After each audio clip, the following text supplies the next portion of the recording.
Hi everyone, it's me B at Cali Sunflower. So I'm on today to do my January wrap up.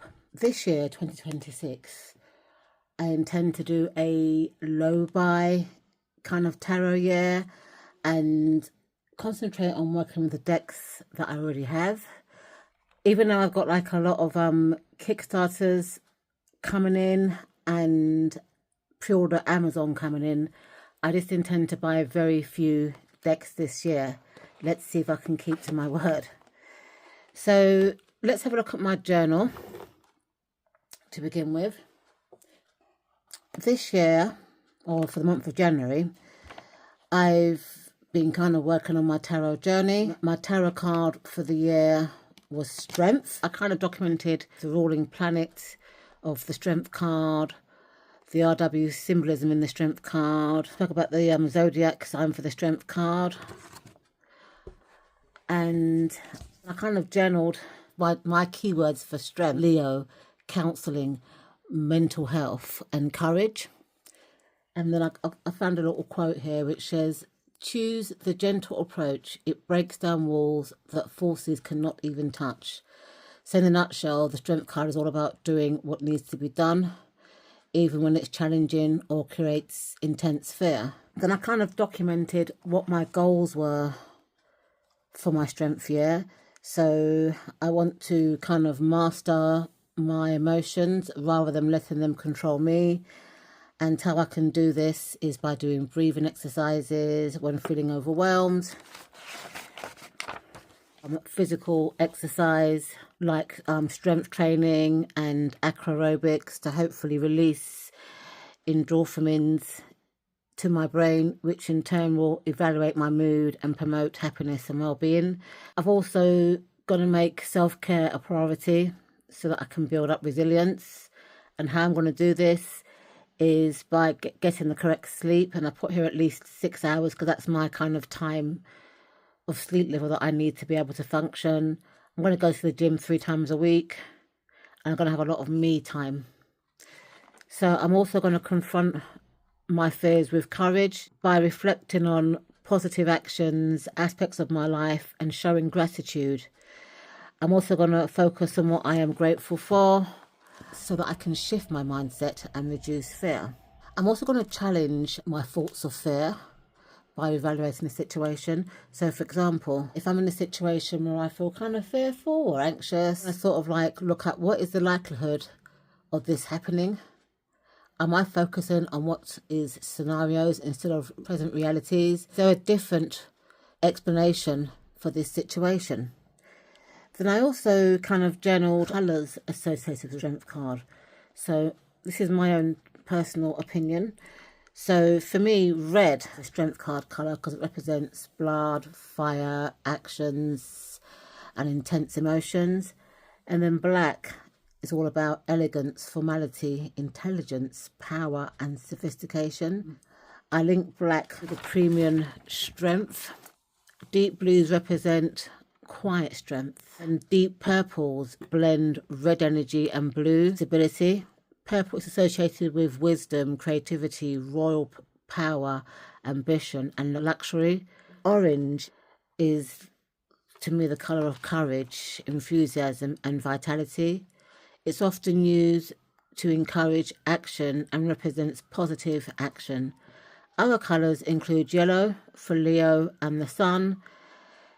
I intend to wear Strength colours as clothing or even stones that represent, the Strength colours in activities over the year in line with my spring colour charts. So for my birthday last year, July, I had my colour chart done by a colourist and she gave me this. And basically what it is, people are kind of like put into the 4 seasons: spring, summer, autumn, winter. And then she puts like a white sheet around you and then, to kind of block out your clothing. And then she puts different colour shawls. So for me, my colours for my kind of colouring is spring. So she gave me this chart of like all the reds that would suit me, all the pinks that will suit me.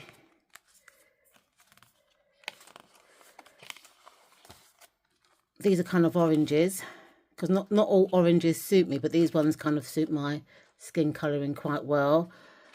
And then yellows, which I do like to wear yellow, different types of yellows. Now with the brown, right, brown was a colour that used to always kind of like match my skin, and I've never really been a brown person, but these colours do kind of complement me kind of well. And then things like green, blue, you know, purples, which tend to be the darker end of the purples. I've got some lighter purples here, like lilac-y sort of purple, which I tend to go for. These are like my creams and sort of colour. She told me to stay away from black, white. These are kind of like greys and stuff like that. So what I do now is that when I'm buying clothes and stuff, I look at this chart to find my colours, and colours that I thought that I could never wear. Like, for example, I always had issues with navy blue, but these types of blues here, dark blues, tend to suit my colour, so I try and look for dark blues in this tone. So in regards to my card of the year strength, I'm going to use my colour chart to kind of identify colours. So I also looked at crystals that I associate with the strength card, and crystals that I'll be using in 2026 for my year of the strength. So I've got things like Tiger Eye, which is associated with Leo and promotes inner strength, confidence and willpower. It also helps pursue goals without fear. Then Rose Quartz, which is all about emotional strength and self-compassion. Citrine is about positive thinking. Amethyst is about stability and inner peace. Carnelian is about springing into action. Lapis lazuli is for spiritual strength and knowing yourself deeply. Bloodstone is for courage and resilience. Clear quartz is for amplifying energy and sending your will into the world. I don't have a bloodstone, so that's the only stone that I need to buy. I've got all the other crystals that I've mentioned here, which I'll be using for my strength year.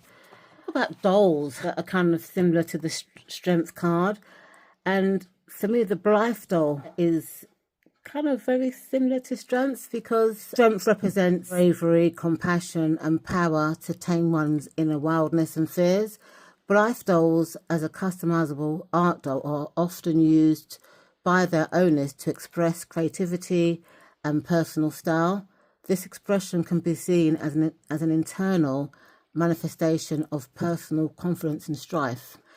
So for being adaptable and transformation, a core feature of the Blythe doll is the string mechanism that changes her eye colour and directions, completely altering her facial expressions. This string is also about transformation and the ability to adapt to difficult situations by owning one's emotions rather than suppressing them. Let me just get you a Blythe doll out so I can kind of show you what I'm talking about. So this is my Oud doll. She's a customised factory Blythe doll. And as you can see, her eyes have been customised, her face has been customised, the back of her head. She's got these pull strings. That's her blue eyes. That's this colour eyes.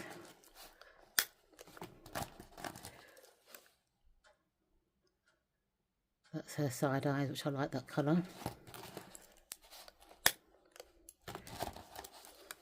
That's the black colour eyes. And then back to blue. So adaptability and transformation is a core feature of the Blythe doll in the string mechanism, which is this thing here, which I've just shown you, that changes her eye colour and direction, completely altering her facial expression. The strength card is also about transformation and the ability to adapt to difficult situations by owning one's emotions rather than suppressing them. Both involve a core element of changeability. So the final part for the Blythe doll is presence in pop art culture. So both items hold significant places in niche communities. The Strength card is universally recognised component of the traditional tarot, while the Blythe doll has a devoted global following to collectors and artists. So this is the back of my doll. I always plait her hair, and I've dressed her in winter clothes. So this doll here is called Oud. She's a customised Blythe doll. So decks that I feel will be good for my strength year are my shadow decks. The Strength card in a shadow reading can be a reminder that you always have the courage and resilience to navigate repressed emotions. So I'm going to show you some of my current shadow decks. So I've got this deck here. It's a mass market oracle deck, and it's called Ahead of the Curves. And this deck, you know, it helps me embrace my body shape because I'm quite plus size.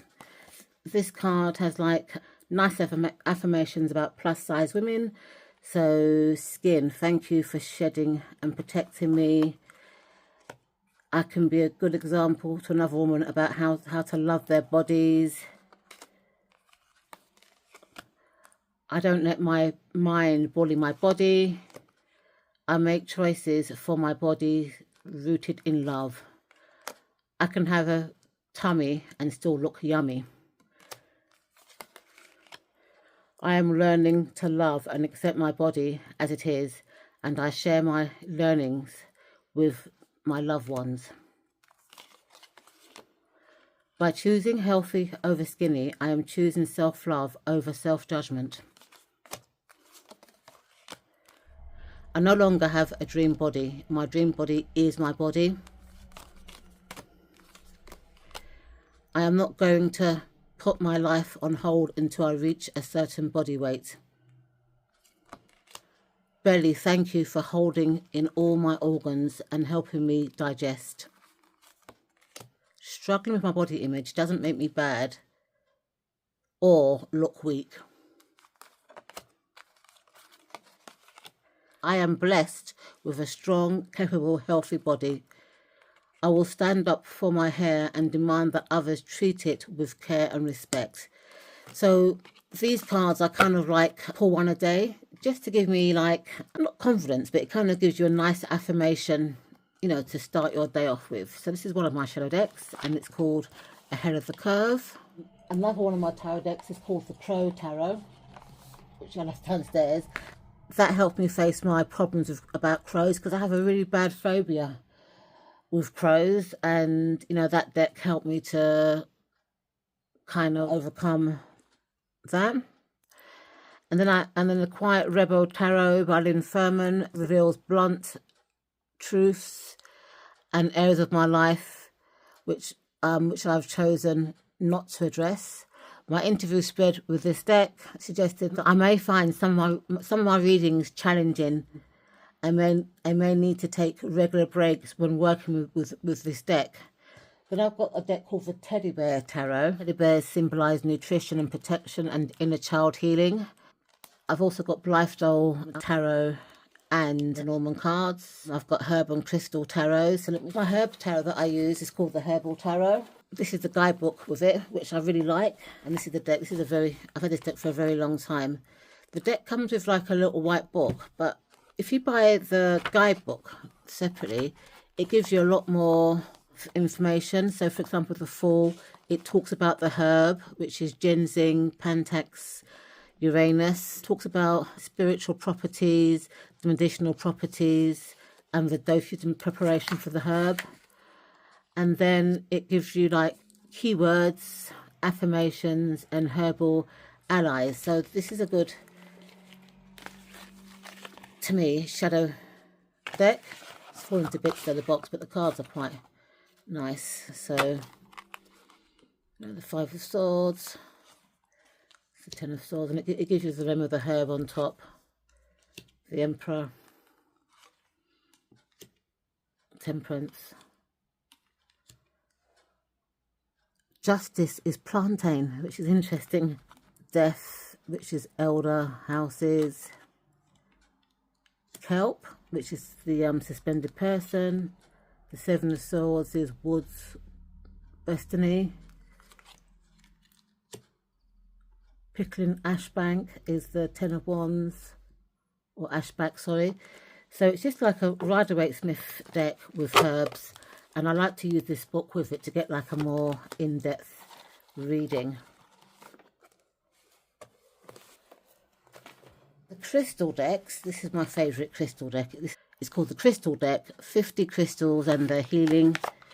So it's just like a kind of oracle size deck, and it gives you like a nice picture of the crystal.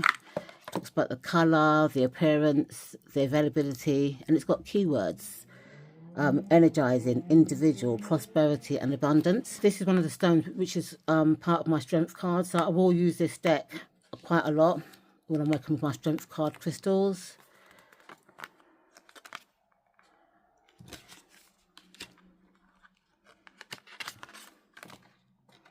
Carnelian, another card for me. Its colour is orange, pink, red, brown. Appearance is pebble shaped, translucent, small. Availability, readily available. Keywords, creativity, vital regeneration and sexuality. And at the back of the card, it gives you kind of like the card's meaning. It gives you its healing properties and its divinatory meaning.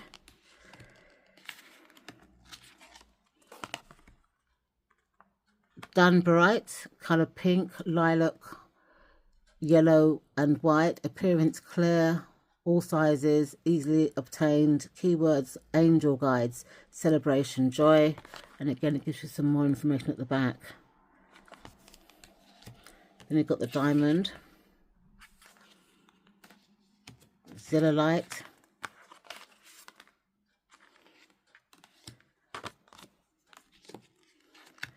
so I'm going to use this deck in my strength here. And I'm not sure if it's in print, but it's a mass market deck. Self-care deck, which I'm going to be using in my strength here, is the Self-Care Oracle by Julie Pale. I really love the colour palette of this deck, and the guidebook is really nice. Isn't it good that I just opened up a Beauty Ritual? So for example, this card, which says Beauty Ritual, in the guidebook, it gives you a mantra: I am beautiful inside and out. And whatever makes you feel like you're manifesting your most beautiful self is worth putting energy towards. Plan a beauty ritual that feels sacred and indulgent. Set an intention for your ritual and stay in a mindful state. I won't read the rest of it, but it just kind of gives you like mantras and kind of rituals to conduct. So I like the guidebook, and it's got a good index, because a lot of guidebooks or a lot of oracle decks and modern ones, they don't put numbers in the cards. So once the cards are like this, they're not in order, it's very difficult to kind of locate it to the guidebook. But this is another deck that I'm going to be using in my strength here. It's also a shadow deck for me as well. It's just kind of cheerful and jolly. I like decks that uplift me. I don't really like dark decks as shadow decks, so I don't really have much dark decks as my shadow decks. Then it's got here cat decks. Cat theme decks are good for a strength year because their feline characteristics mirror the core theme of the strength card. Now, one of my favourite cat decks is this one. It's the Into the Void Tarot. I've had this deck for a number of years. I think there was a second printing of this deck last year, but I do have a flip through of this deck on my channel, and I just love it. It's just like black and yellow, which I think really go well together. And the cats have got white outline. Look at the back, it's really beautiful. So this is one of my shadow, or one of my strength decks, I should say, rather than shadow decks. This is a strength deck, in my opinion.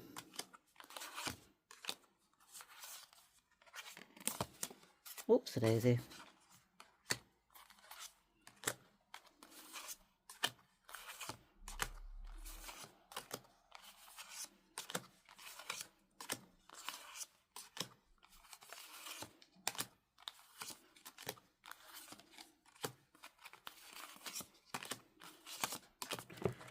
This is an independent deck that I got on Kickstarter. I'm not sure if this deck is available to buy, but if it is, I will try and leave links in the description bar.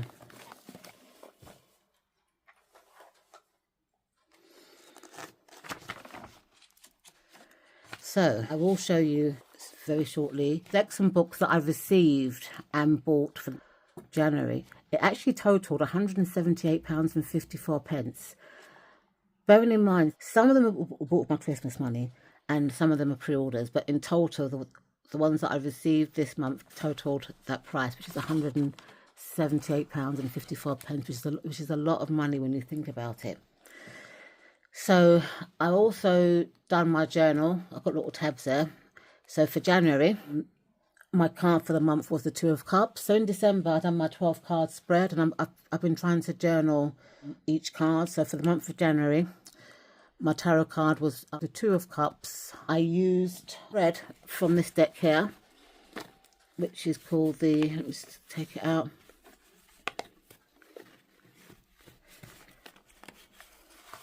Which is called the Vision Tarot. I kind of photocopied it and cut it out, and I put a photocopy of the Rider-Waite-Smith there as well. So the Lenormand equivalent of the Two of Cups is the Heart, which is card 24, represents emotions, love, passion and deep feelings. And the Ring, which is card 25, which is about formal commitment, contract, partnerships and marriage. And the Bouquet, which is card 9, which is about admiration, courtship. In this deck, the Two of Cups is called the Two of Desires. See the Two of Cups as the minor equivalent to the Lover's card. This deck, the Two of Cups is described as sexual desire, the feelings of lust that often feel like love. Remember that this may not last, so enjoy it. Then I kind of like Googled the planet of the Two of Cups, which is Venus. Venus is my one of my granddaughter's name. So the element of the Two of Cups is water.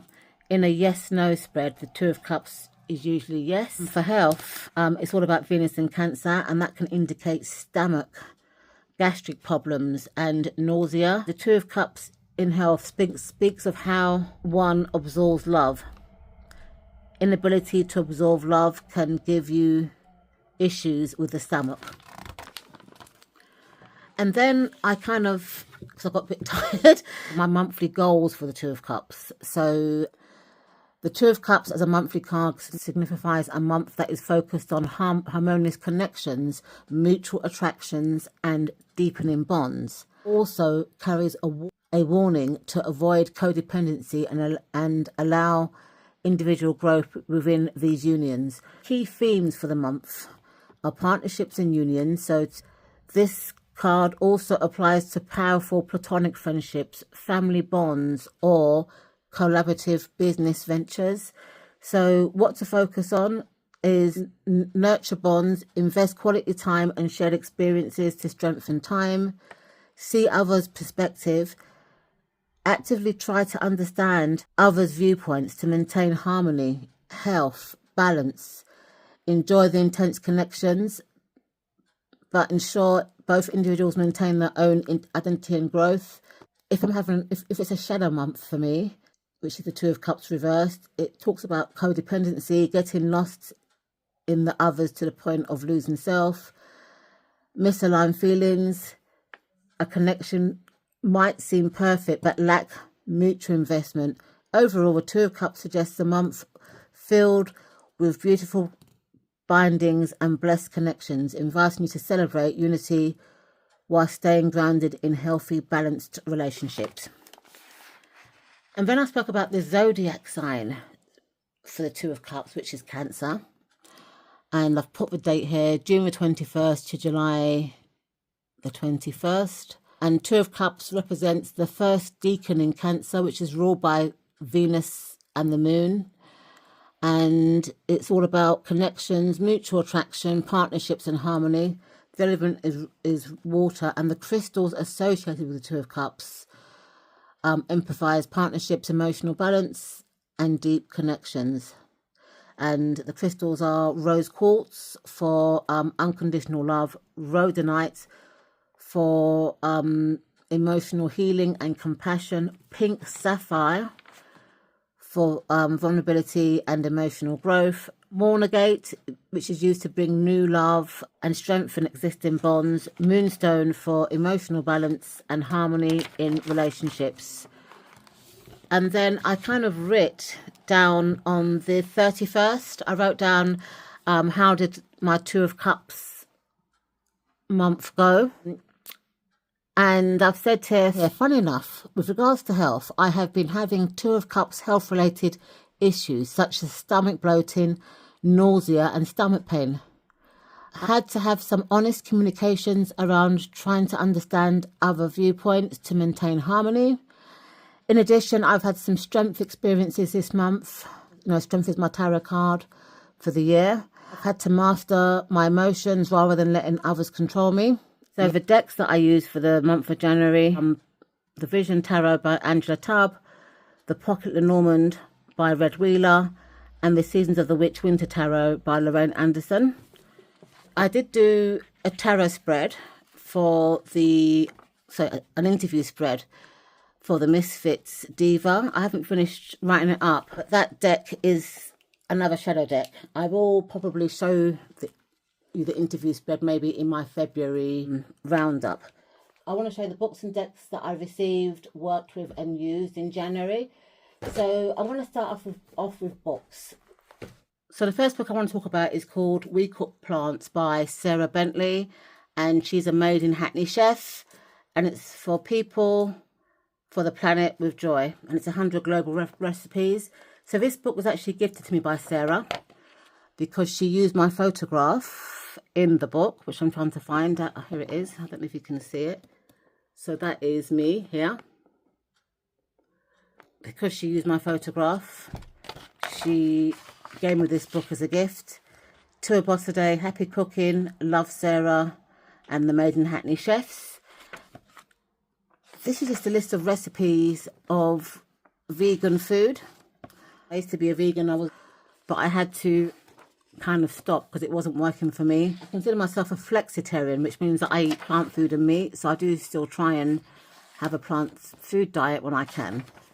So it's just loads of recipes and all around the world. So you've got Nigerian food here, you've got Caribbean, you've got English food, you've got Spanish food, Mexican food, treats and stuff like that. So I've actually been using this book in the month of January to make some vegan recipes. The next book that I bought in the month of January is called Passing by Nella Larsen. I only got this book because it was £2.99. So I think it's a puffin book, and I think it's about just a mixed race person in America that tried to pass as white. Published in 1929, Nella Larsen's Passing lays bare the complexities of identity, race and gender. The novella established Larsen as one of the most important female authors in American literature and is considered a literary masterpiece of the Harlem Renaissance era. So this is more of a kind of Black American book. I also bought this book, which is called The Black Hasidic Lady by Sarah Braun. And it's about a Black Hasidic Jew in America.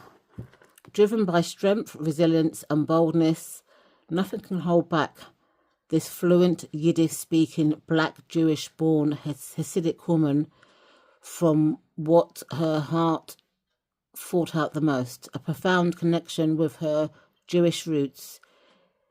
I think the creator had a Jewish grandmother, so I think her mother was mixed race and her father was black. And I think that she was born in a European country, but married a Hasidic Jew in America. And it's just about her story. I haven't read it yet, but I'm going to read this book at some point. This is a book that came to me in January. Now let's have a look at the tarot books and witchy books. So I bought this book here called Tarot by Numbers to brush up my numerology, because I'm not very good at numerology. And it's by Liz Dean, and it says, learn the codes that unlock the meaning of the cards. Do you want to learn tarot, but feel overwhelmed by all the cards' meanings? Tarot by Number teaches you one of the most easiest ways to read cards in an instant. Look at the cards' numbers. Numbers are Tarot's operating system. In the tarot deck, these are 22 major arcana cards numbered 0 to 21, plus 4 suits of 56 cards, etc., etc. With tarot by numbers, you'll discover what numbers mean in a reading, along with the professional number techniques such as finding your tarot birth card and discovering your tarot scope, the tarot card that influences each year of your life. So that's why I bought this book, to brush up on my numerology. I haven't read it yet, but I'm going to use it more as a reference book. The print's a bit small though, but I've heard good reviews about this book, and I'm looking forward to working with it. So for example, number 1, and you know, it gives you a little blurb. So number 1 represents beginnings, new cycles, energy, spiritual awareness, and divine intelligence. Its ruling planet is the sun, and the element is fire. 3 major arcana cards under number 1. So you've got the Magician, you've got the Wheel of Fortune, which is 10, but I guess 1 plus 0 equals 1. It gives you the card meaning. And then the Sun, which is 19, so you add 1 plus 9 is 10, and then 1 plus 0 equals 1. So it does that for each of the numbers. It talks about the knights as well, like the court cards, queens and stuff like that. So I'm looking forward to working with this book. It's going to be more of a reference book for me, and I'll take my time and try and read it, because it's not that long. It's 100 and how many pages it is. So it's 100 and, is it marked? Oh, it hasn't got page numbers on it. It's interesting, but it doesn't look like a very thick book, so I will kind of read it bit by bit.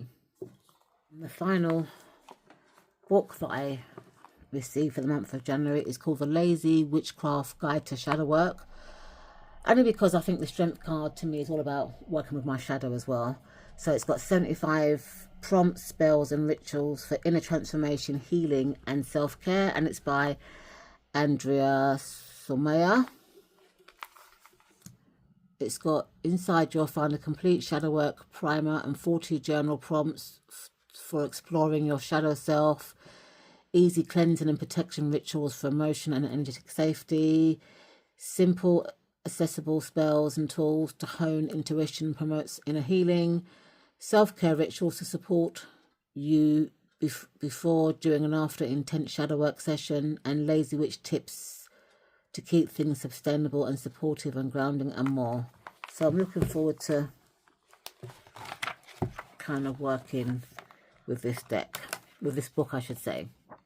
It looks kind of fun, it looks like it's well written, and I'm looking forward to it.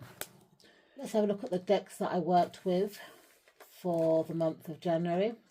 I worked with 3 decks, which were the Season of the Witch Winter Tarot deck, the Vision Tarot, and I used this Lenormand deck, which is one of my favourite Lenormands. It's just a basic Lenormand deck. I normally keep a stone in here. It's a selenite, so I keep this inside the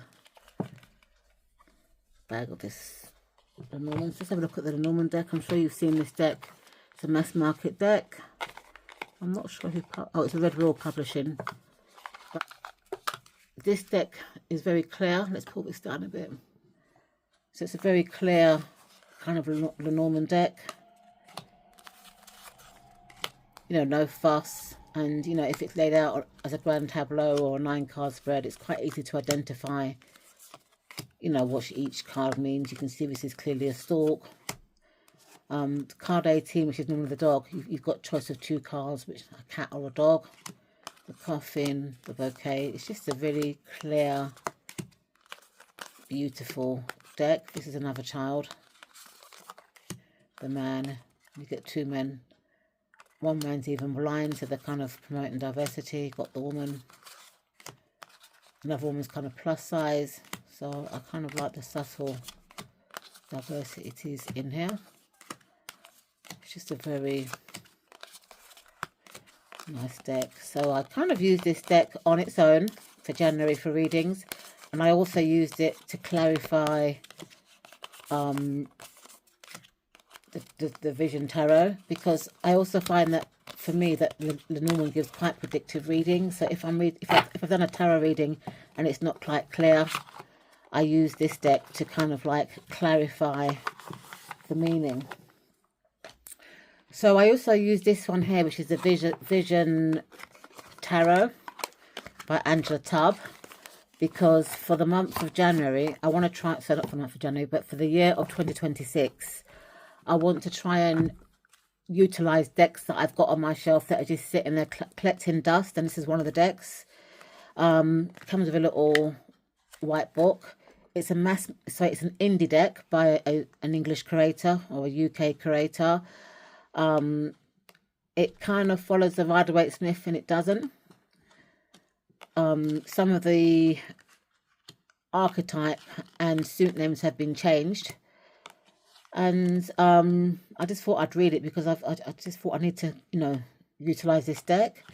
I did find it a bit challenging because some of the names have been changed, some of the suits have been changed, but I used it for the first 2 weeks of January in conjunction with my Lenormand deck for clarity, and it's a really good reader. Look at the Chariot card, black and white horses going in different directions. Strength card is a Black Panther. I also use this deck for my 2026 Tarot Spirit of the Year, and it's just wonderful. Look at the Justice, like a full-figured woman. She's like a tree. Hangman, Death. It's really nice. The Devil card. That's a forbidden fruit.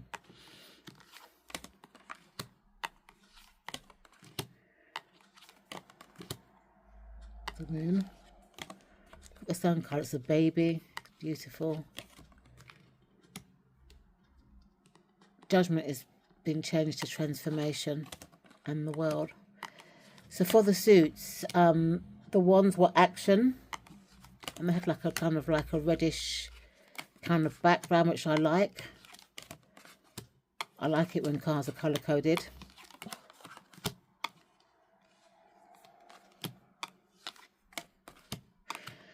And then the Page, the Knight has been changed to Seeker. The Queen has been changed to Guardian, and the King is Sage. So it was a bit challenging trying to recognise the court card changes. I mean, the Two of Desires was my card for the month of January, which is Two of Cups. It's just a very nice kind of modern deck, and I enjoyed kind of revisiting this deck. So I think I only just kind of opened it, flipped through it and shuffled it. This is the first time I've actually worked with this deck, and I really enjoyed it. But I had to pair it up with a Lenormand deck just to get clarity in readings. But I think if I use this deck again, I'll be more familiar with it. And the deck that I used for the latter 2 weeks of January was called the Seasons of the Witch tarot deck, which I received when it was first published. Got that lovely kind of blue edging. And this deck really surprised me. It's a really good reader. The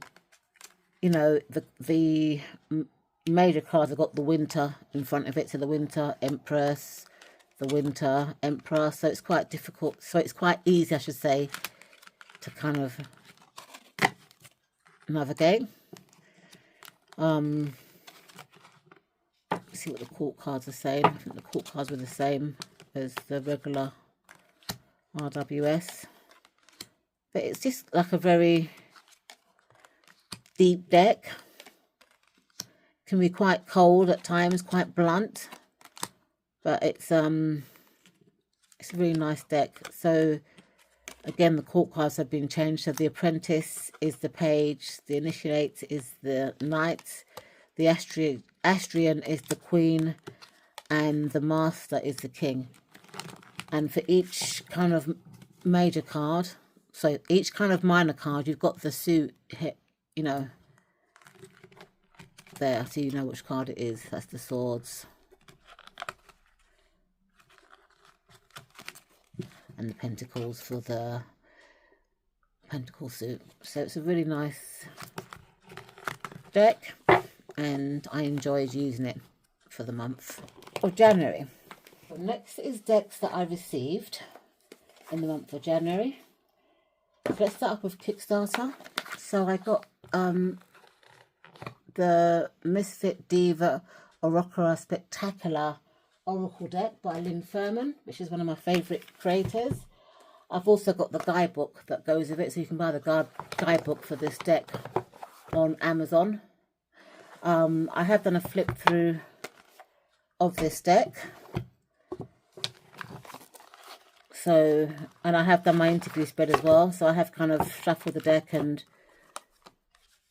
done my interview spread, but I haven't actually worked with it as yet. But my interview spread told me that this deck's going to be a shadow deck, so I'm going to use it as a shadow deck. So it might be one of my strength cards for my year for strength. But it's a really interesting, quirky deck, and it's funny as well. I love it. Got a very funny personality. I also bought the Quiet Rebel deck from Lynn Furman, pocket size, and she sent me this deck for free because I bought a lot of her books and I bought most of her decks just as a thank you sort of gift, which I really appreciate it. But the reason why I kind of ordered the mini tarot deck is because this is one of my shadow decks, and I want to keep this as a handbag kind of deck for this year.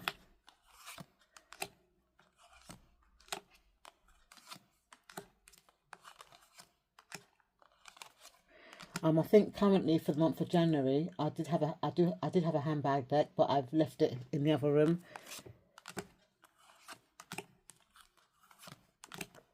But I'll be using this one as a handbag deck for February. It's just like a pocket size deck. Very nice. A nice sized top box. I'll probably get a nice little bag to keep this deck in, like a mini or pocket size tarot bag.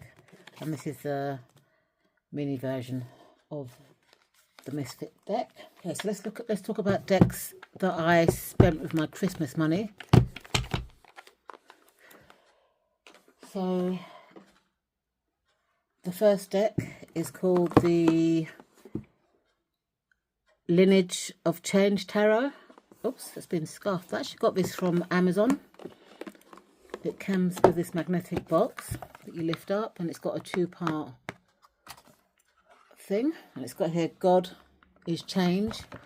I think this deck was originally a Kickstarter deck, but I bought it on Amazon.com, or sorry, Amazon.uk, but it was linked to Amazon.com. I saw it on somebody's channel. I think it might have been Laura. I can't remember what her channel name is, but she showed this deck and I thought, oh, it's lovely. So I purchased it. It comes with a guidebook that outlines the meaning. It also gives you like a herb as well for each of the cards, which I like.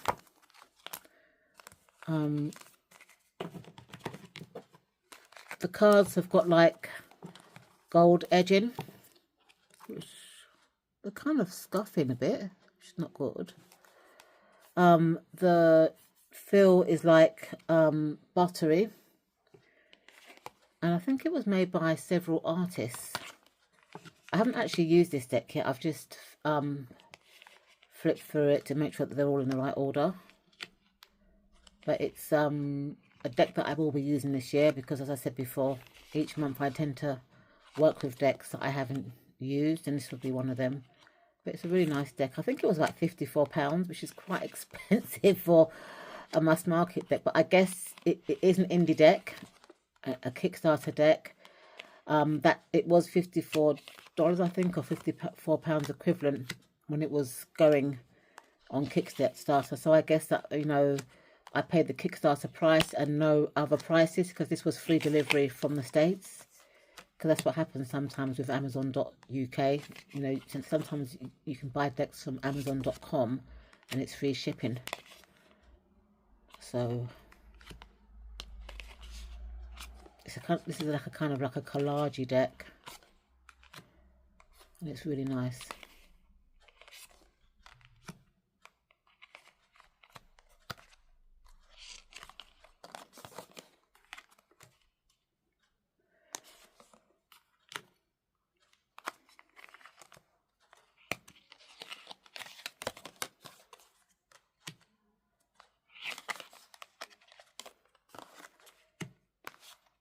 Very nice.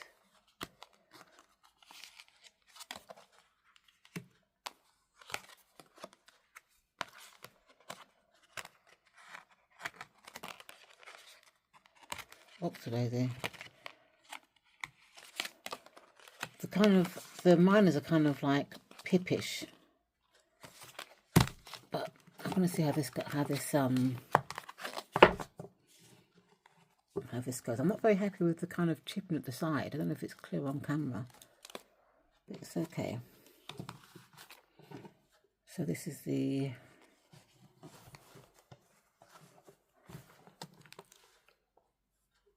Lineage of Change Tarot, which I bought with my Christmas money.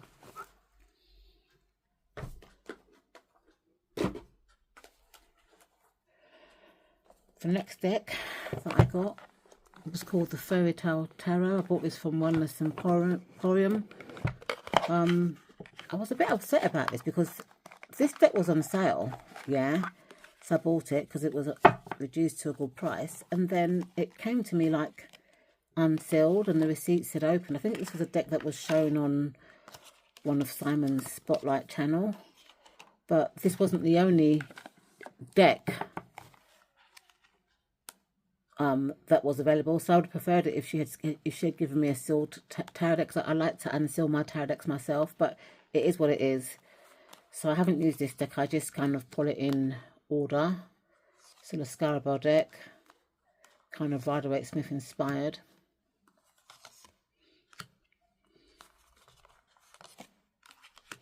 And I look forward to working with this deck. I'm probably going to work this deck maybe in the summer or spring, because it's got that kind of vibe to it.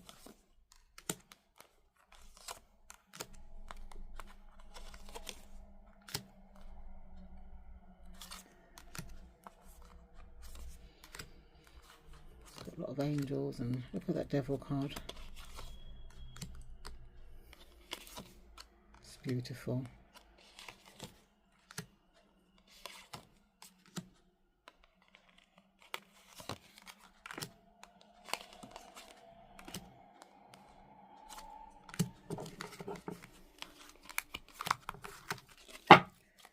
So this is the Fairy Tale Tarot, and this is what I bought with my Christmas money, and I received it in the month of January.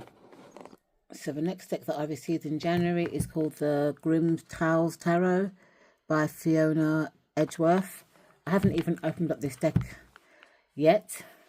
It's a new tarot that looks quite grim. Welcome to the eerily familiar world of the Grimm Tales Tarot, where images and symbols from the fairy tales magical mingle with undercurrents of occult secrets that lurk behind cottage doors in dark forests. Reading with the Rider-Waite-Smith style deck allows you to create your own dark fairy tale full of magical knowledge to guide your life path. Use your intuition and listen to characters as they whisper messages about your modern day once upon a time. So I haven't opened this deck. I've actually got quite a lot of decks that are sealed, and I might do a hashtag at some point this year called Decks in Cellophane. So maybe I'll open that deck for that hashtag if I've got time to do it. And my final deck that I received in the month of January is called Find Your Magic Tarot. And again, I haven't opened it up as yet. Magic is everywhere and shows up anywhere. You find a teeny stroke of good luck or an inflexible miracle like a flower blooming out of season. This modern diverse deck was created to help you recognize the magic all around you and within. It invites you to explore the hidden synchronicities and mystical manifestations that occur in your daily life. Tap into your potential of your inner world and rediscover your own sense of wonder as you interpret tarot wisdom shared by vagabonds and kings, witches and wayfarers. Includes 78 cards and 128-page full-colour illustrated guidebook. So this is my wrap-up for the month of January. I hope you enjoyed it. Thank you so much for watching, and I'll see you in my next video. Bye for now.